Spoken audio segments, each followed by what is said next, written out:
성경 말씀 보시겠습니다. 성경 말씀은 골로새서 1장 20절 한 절 말씀만 함께 봉독하시기로 하겠습니다.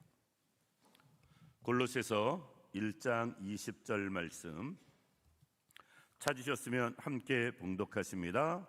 그의 십자가의 피로 화평을 이루사 만물 곧 땅에 있는 것들이나 하늘에 있는 것들이 다 그로 말미암아 자기와 화목하게 되기를 기뻐하심이라. 아멘. 오늘 이 시간은 십자가라는 제목으로 말씀을 생각해 보면서 십자가에 대한 여러 가지 전반적인 것을 잠시 생각해 보려고 합니다. 고난주간 특별 새벽기도에 참여하시는 대부분, 이 자리에 계신 분들의 거의 대부분이신데 피곤하시지 않을까 싶습니다. 피곤하셔도 많이 피곤하시겠다 하는 생각을 해보게 됩니다. 사람들은 그렇게 생각합니다. 제가 피곤할 거라고. 근데 저는 예배만 드리잖아요. 일하시는 분들은 또 그 예배 마치고 가서 삶의 현장에서 일하실 것 생각하면 정말 피곤하시겠다 싶습니다.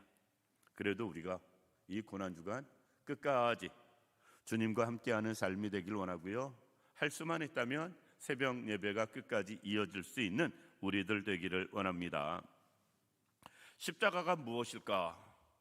십자가는 본래 오늘날 우리는 쉽게 교회를 상징하는 표식, 그리고 예수 믿는 우리들은 하나님의 사랑, 그 증거가 십자가, 이렇게 쉽게 이해를 합니다.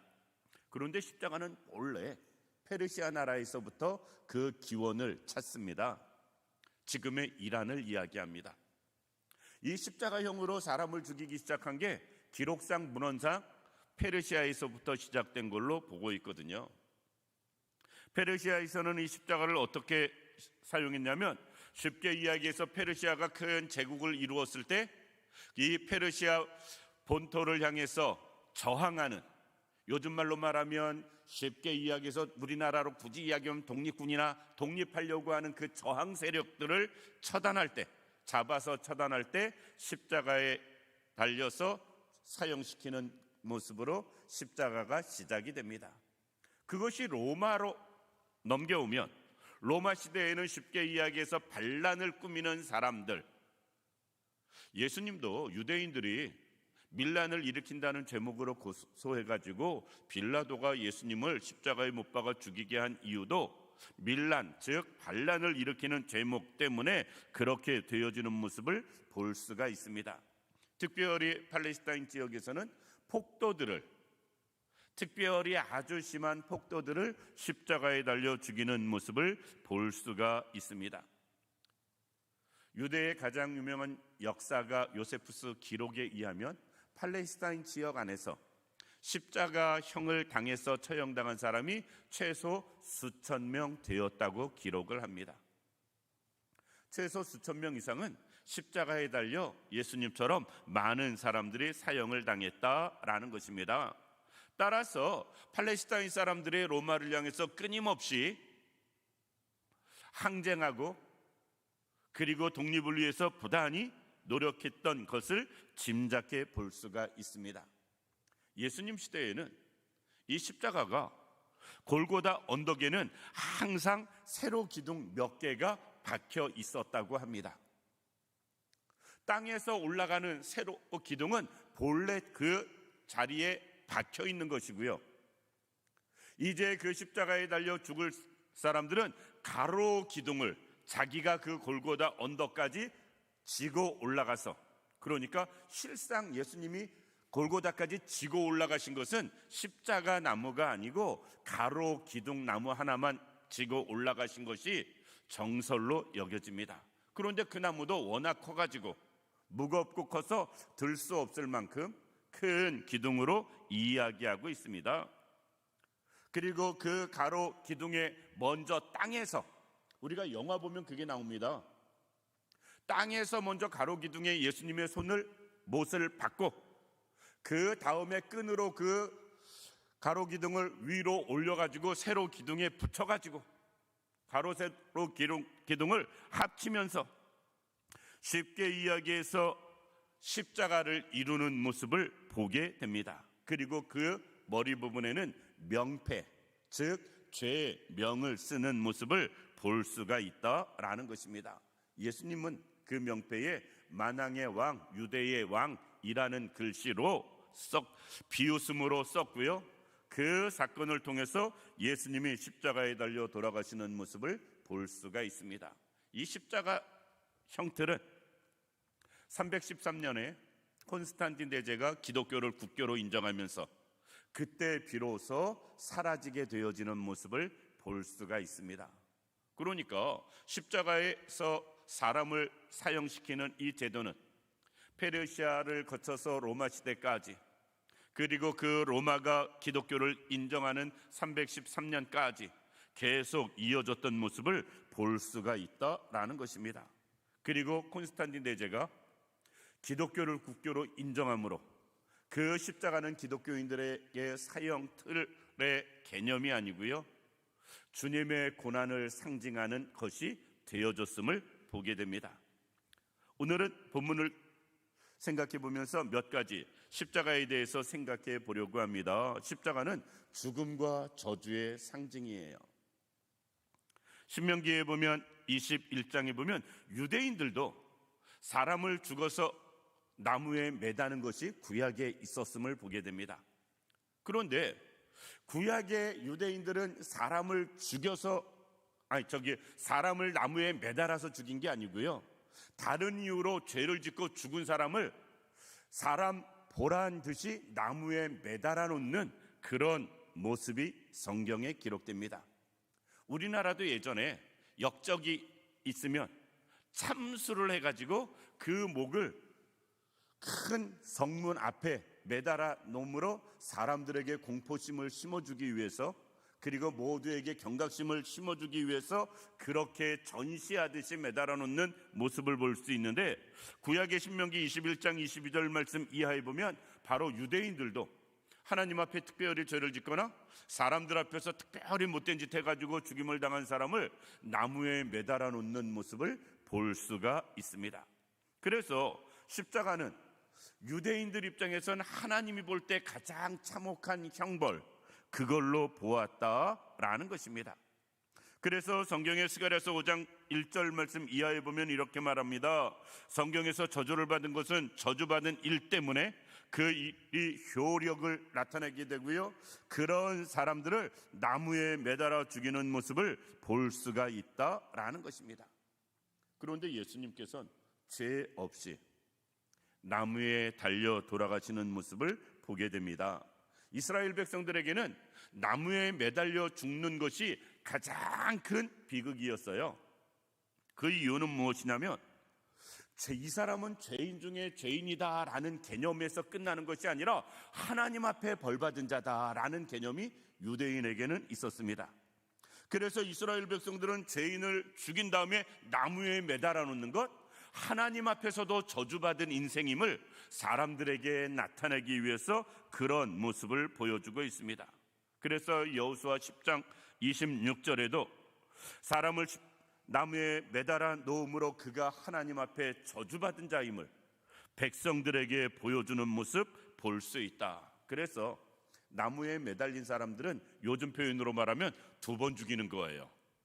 한 번 생명을 나무에 매달기 전에 죽여놓고 죽은 시체를 나무에 또 매다는 것은 그 사람을 모든 사람들 앞에 이 사람은 하나님 앞에 저주받은 사람이야 라는 것을 선포하는, 공포하는 개념에서 나무에 매달거든요. 그러니까 죽은 다음에 또 죽임을 당하는, 우리나라로 표현하면 부관 참시당하는 그런 개념에서 유대인들은 죽은 시체를 나무에 매달았다라는 것입니다. 이 자리에 있는 우리 모든 성도님들, 유대인들 입장에서는 나무에 매달리는 것, 그건 정말 최악의 상황이었다라는 것입니다. 그럼에도 불구하고 예수님은 우리를 위해서 대신 십자가를 지십니다.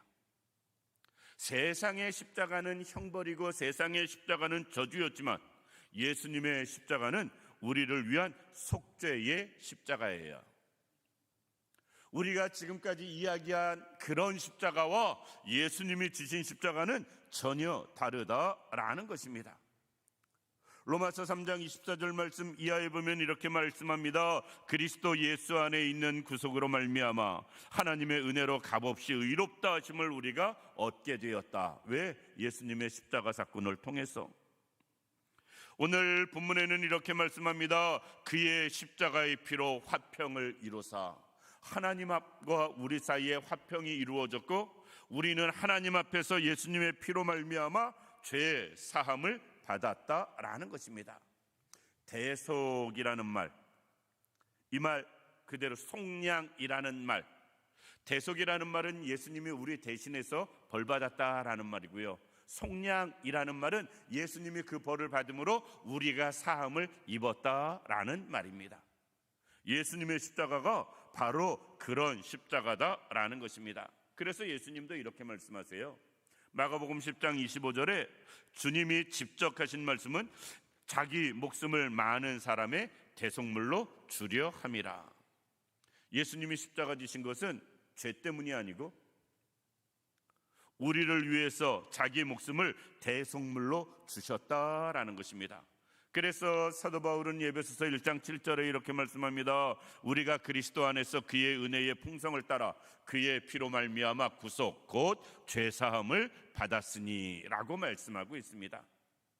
다른 모든 십자가는 죄악에 대한 대가고 그리고 사망의 형틀이고 저주이지만 예수님의 십자가는 우리를 구원하는 대속의 십자가였었다라는 것입니다. 그리고 그 예수님의 십자가로 인하여서 우리가 죄사함을 받았고 그 죄사함을 받은 결과가 무엇이냐? 하나님 앞에서 구원을 받는다라는 것입니다. 우리는 구원을 이야기할 때 잘못하면 구원이 나에게서부터 시작되는 걸로 착각을 해요. 구원은 나에게서부터 시작되는 게 아닙니다. 하나님에게서부터 시작이 되는 거예요. 우리의 구원이. 우리의 구원은 하나님으로부터 시작돼서 예수 그리스도를 통하여 그 구원이 완성되어지는 것입니다. 따라서 예수님의 십자가를 우리는 믿기만 하면 구원받는 모습, 믿기만 하면 하나님의 자녀 백성 되어지는 모습 볼 수가 있습니다.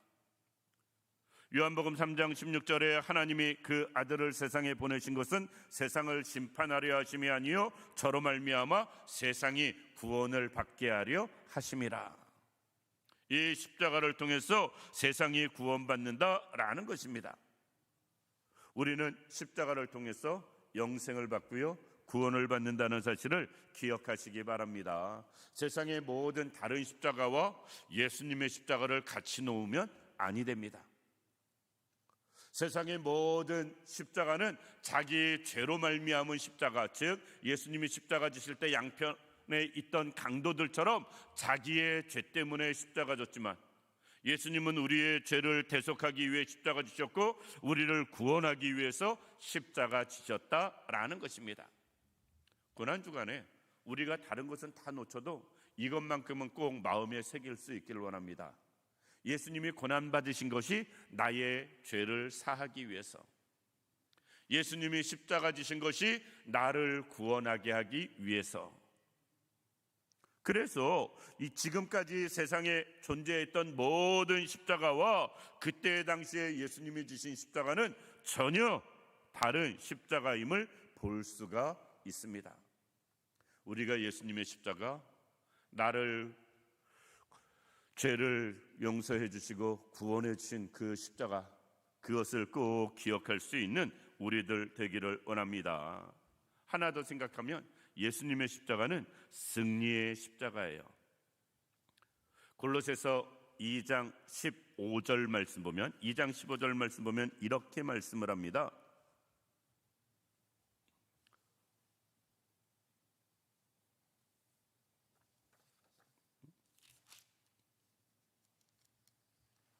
제가 성경을 잘못 쓴 것 같은데요. 주님은 이렇게 말씀하시는데 십자가로 승리하셨다라는 것입니다. 이 세상의 모든 것 다 내어 버리게 하시고요, 주님은 십자가로 승리하는 모습을 볼 수가 있습니다. 예수님의 십자가는 그냥 십자가가 아니라 이 세상의 모든 것을 이기는 승리의 십자가입니다. 예수님의 십자가는 믿음으로 오늘 본문 말씀 통해서 하나님과 화목케 하시는 은혜를 우리에게 베풀어 주십니다. 십자가는 죄의 문제를 해결하는 은혜가 있고요, 그리고 하나님과 우리 사이를 화목하게 만드는 능력이 있고요, 그 능력을 통해서 우리와 하나님과의 관계가 새롭게 회복되어지는 모습을 볼 수가 있습니다.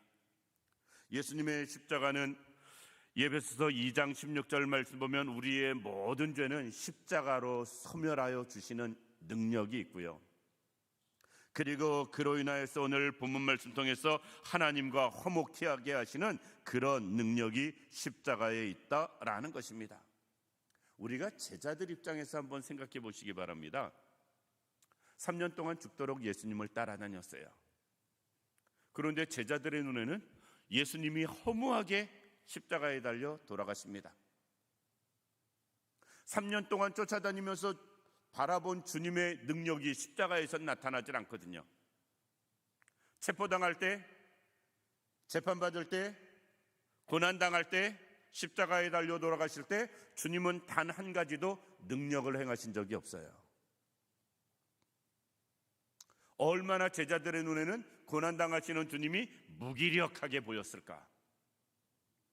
그 무기력은 제자들의 입장에서는 하늘이 무너지는 것과 같은, 세상의 모든 소망이 끊어지는 것과 같은 그런 상실감을 주었을 것입니다. 그래서 제자들이 예수님이 돌아가시자마자 다 흩어지는 이유가 거기에 있습니다.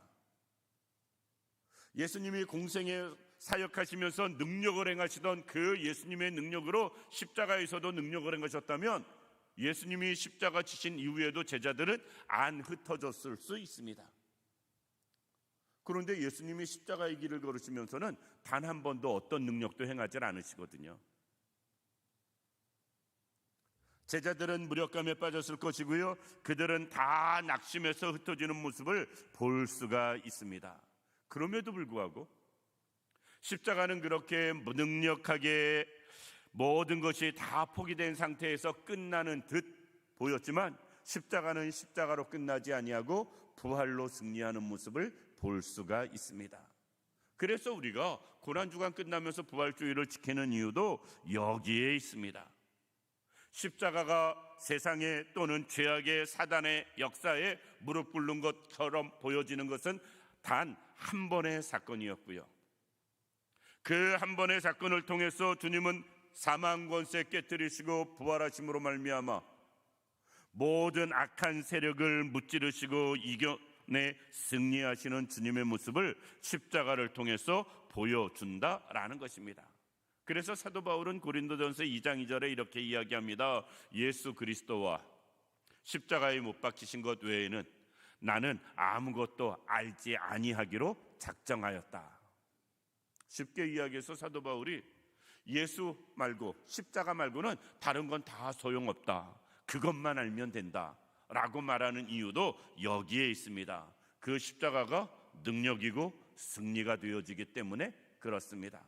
그렇게 다 흩어졌던 제자들도 한 마음으로 다시 예루살렘에 모여서 승리의 삶을 살아가는 것, 그리고 능력 있게 복음을 전하면서 주님의 제자로 끝까지 쓰임받은 것, 십자가의 능력이 그들에게도 임했기 때문에 그렇습니다.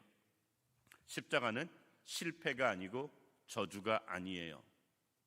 예수님의 십자가는 구원이고요, 예수님의 십자가는 생명입니다. 그리고 승리하는 능력이에요. 오늘날 우리가 살면서 우리에게도 이 십자가의 능력이 있기를 원합니다. 그냥 정말 힘없이 마지못해 신앙생활하면서 실패한 것처럼 낙심한 가운데 우리가 살아가는 삶이 아니고요, 이 십자가를 통해서 나의 죄를 사해 주시는 속죄의 십자가를 보고 구원하시는 은혜의 십자가를 보고 그리고 능력 있는 승리의 십자가를 바라볼 수 있는 우리들 되기를 원합니다. 그로 인해서 우리가 이 땅에 사는 동안에도 하나님과 화목한 존재가 되었고, 이 하나님과 화목한 존재가 회복되었기 때문에 천국 백성이 되어졌다는 사실을 꼭 기억하시고, 십자가로 인해서 우리가 더더욱 힘어도 살아갈 수 있는 우리가 되기를 원합니다. 앞으로는 십자가를 볼 때 저주가 아닌 은혜로, 십자가를 볼 때 죽음이 아닌 생명으로, 그리고 십자가를 바라볼 때 실패가 아닌 승리로, 이것을 바라보고 나감으로 십자가가 나에게 무능력, 무기력함을 주는 것이 아니라 늘 십자가를 통해서 새 힘없고 승리하며 살아가는 우리 모두가 되기를 주님의 이름으로 축원합니다. 기도드리겠습니다. 고맙고 감사하신 아버지 하나님, 은혜와 사랑을 진심으로 감사드립니다. 하나님, 십자가를 바라봅니다. 세상의 다른 십자가가 아닌 주님의 십자가를 바라보게 하여 주옵소서. 주님의 십자가는 속죄와 구원의 십자가입니다. 주님의 십자가는 능력과 승리의 십자가입니다. 하나님, 세상의 다른 십자가가 아닌 오직 주님의 십자가 바라보면서 죄사함 받은 구원받은 사람으로 살게 하여 주옵시고, 우리가 이 땅에서 실패자가 아닌 능력자로 승리하며 살아가기에 부족함이 없는 우리 모두가 되게 하여 주옵소서. 하나님이 언제나 온전히 함께 하시기를 원하오며 예수님의 이름으로 기도드립니다. 아멘.